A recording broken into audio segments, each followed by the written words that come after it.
The collation system, it's a node, it's a C++ node allowing the deformation, a mesh colliding to another. So what we do, there are a lot of settings. We can define a ramp, how is it colliding. We can reshape the shape of the mesh.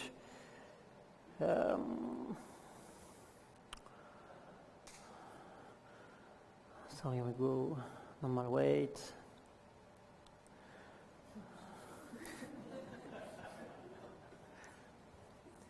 So yeah, basically there are a lot of options for that.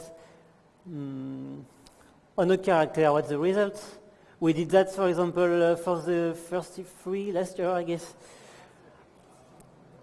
So at the beginning of the sequence, we have that in the game. You didn't see it, I know, because Drake was in the water. So that's normal.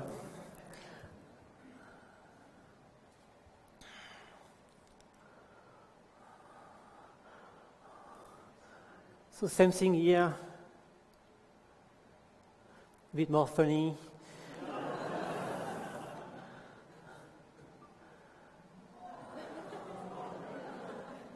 So as you can see, it's very realistic.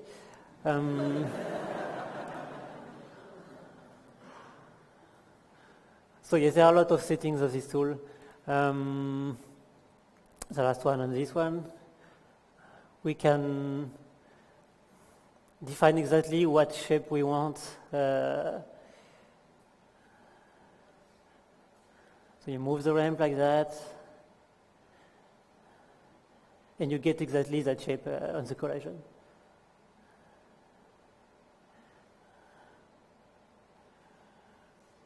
Okay, so that's done for the collision.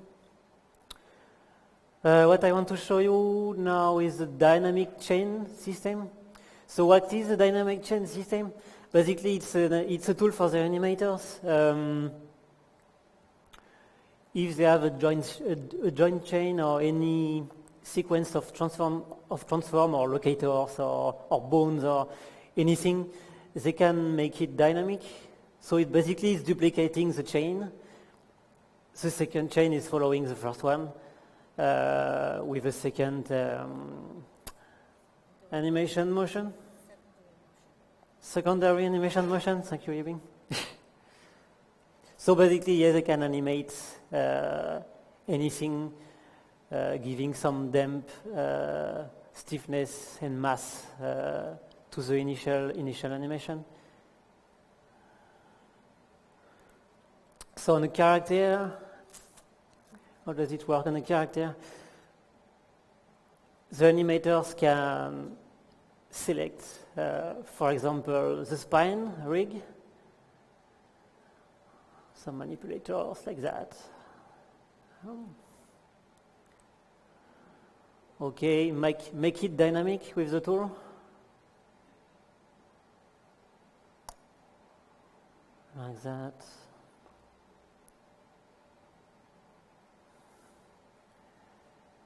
And if they moved right now,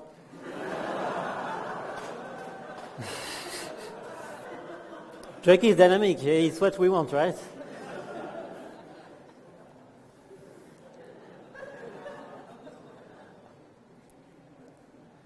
So the next Uncharted is like that, you see.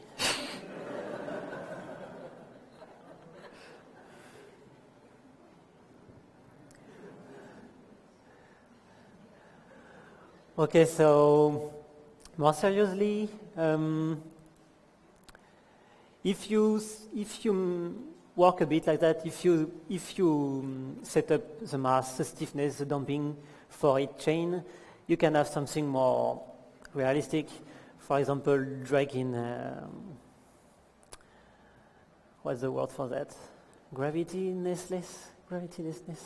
You know that? No, sorry. Nothing. So yeah, but you can have Drake in space.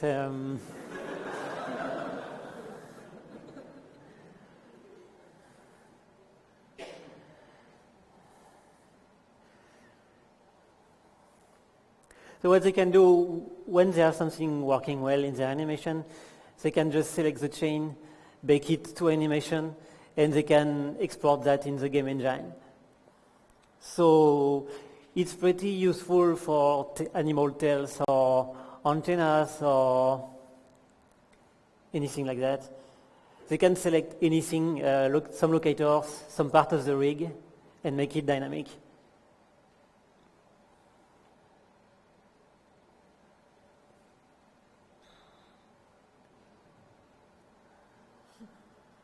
So yeah, any sequence of locator or manipulator, anything can be dynamic like that. Okay, it's done with that. This one. Okay, so with an animation, that's the result. I did that very quickly. It's just the same animation on the left and on the right, but with some dynamic. So with a simple setting, it's quickly adding a more world space animation. So when you're happy with that, you bake it and it's done.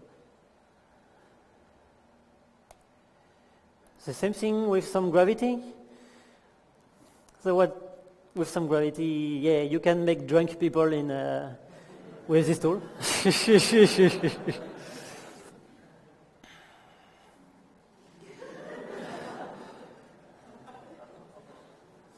Again, drunk. Why not? I mean,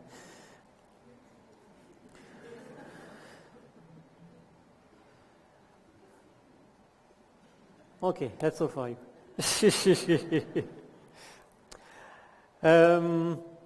Another tool I would like to show you is the Laplacian fixer. So it's pretty complicated to explain like that, so we'll show you. Basically, if you have a mesh, you have another mesh. The tool stores all the angles. It's storing all the angles on the first mesh between all the edges. So if I deform in a very crappy way the second mesh, I can say, okay, you know these vertices? I call them the anchors. Select the others, Laplacian. And Laplacian is fixing for you. It basically tries to maintain all the angles of the original mesh to the second mesh.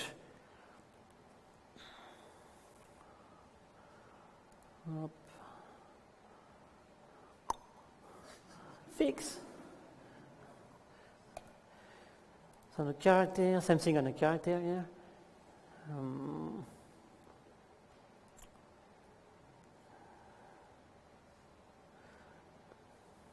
So let's say I move those vertices.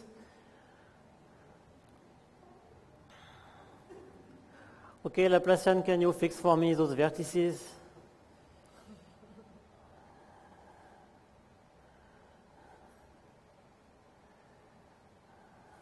Do it.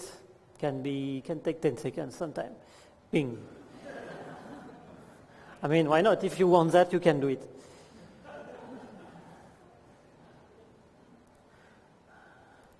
Same thing here.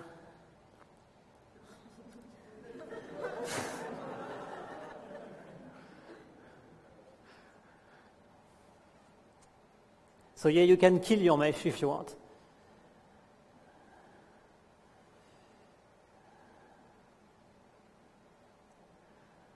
Laplacian, do it, please.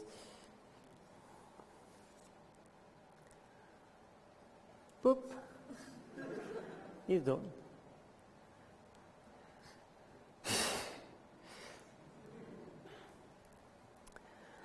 Another example using the Laplacian tool, if you have, for example, two heads sharing the same topology, so basically the same vertices, the same number of faces, of edges, the same vertex order, you can use in the source the first mesh and use the second mesh in the target. So what you can say to Laplacian is, okay, Laplacian, on the target mesh,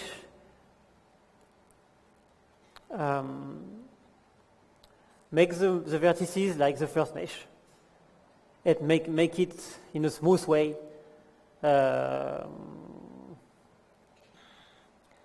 So basically, copy this vertex shape to this mesh, keeping the borders, keeping the size, keeping the scale in a smooth way. So basically, you can transfer a part of a mesh to another, and you don't need to smooth, you don't need to do anything else. Yeah.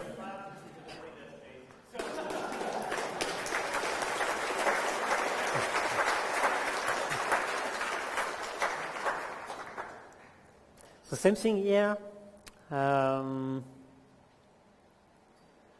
Let's say, okay, take those vertices,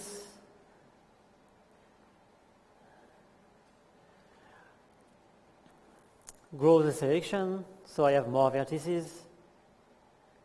I want the vertices like the mesh on the left.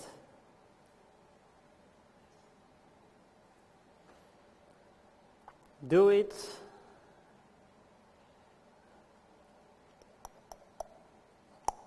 Done. So it's pretty fast, and it works. So of course she's less nice than before, but you can do it.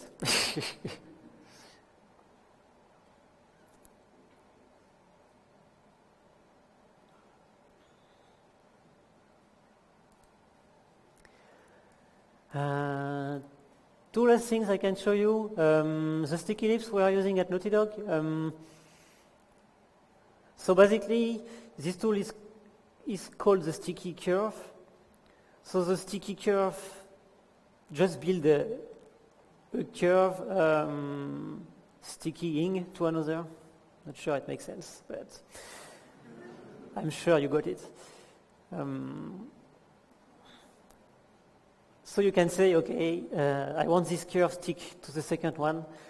Here I just did, I just use another deformer, so the curve is deforming the mesh, but the real deformed things is the curve. So you can have some sticky lips very easy if you want.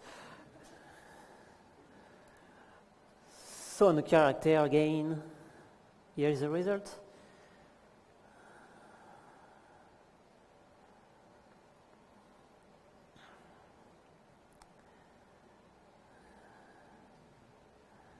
So you can see the corner, the corners of the mouse.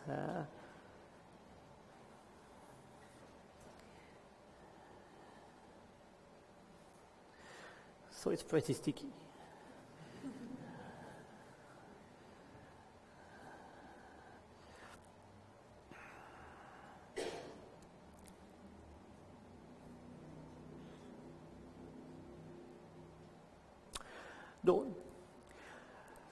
Last thing I can show you today, the skinning converter.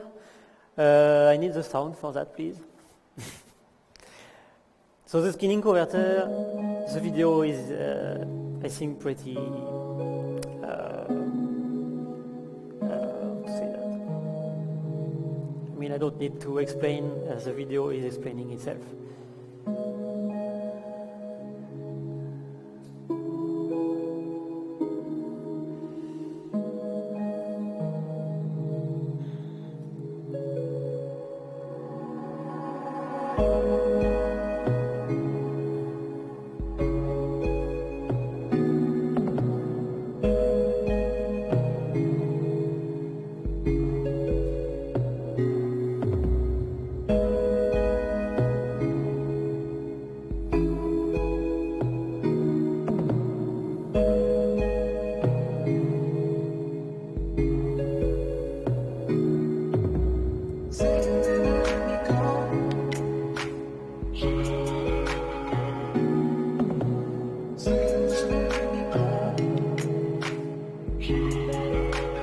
Basically, you're converting any sequence of mesh to skinning.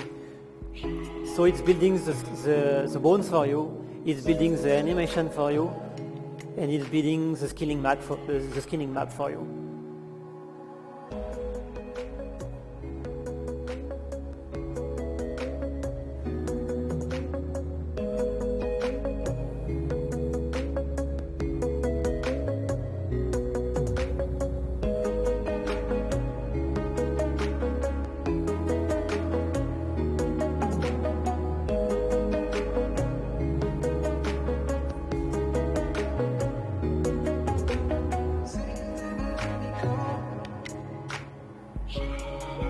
So you can try to convert it with more or less bones, with more or less max influence per vertex.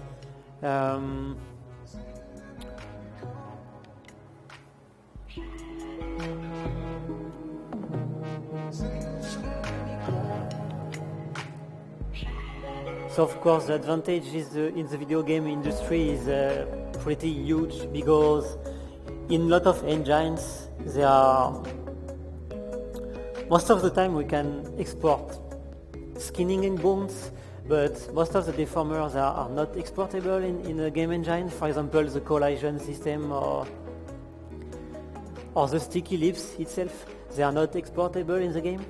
So what you can do, you convert them to skinning like that.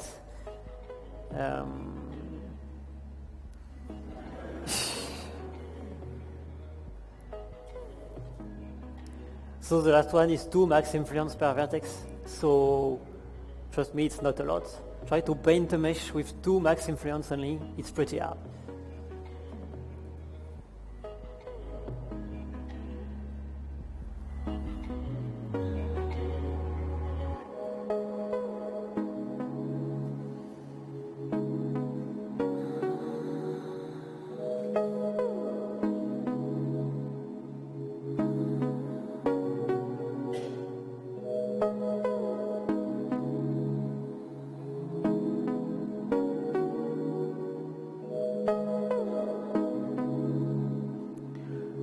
So here what I do, I deform the mesh with a cage deformation, like a wrap in Maya.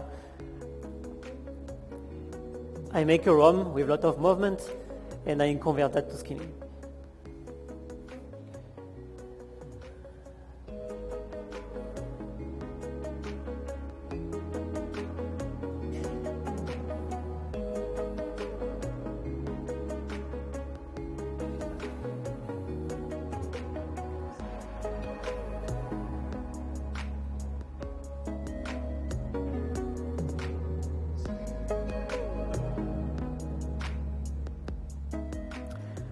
So okay guys, that was my talk. Thank you very much.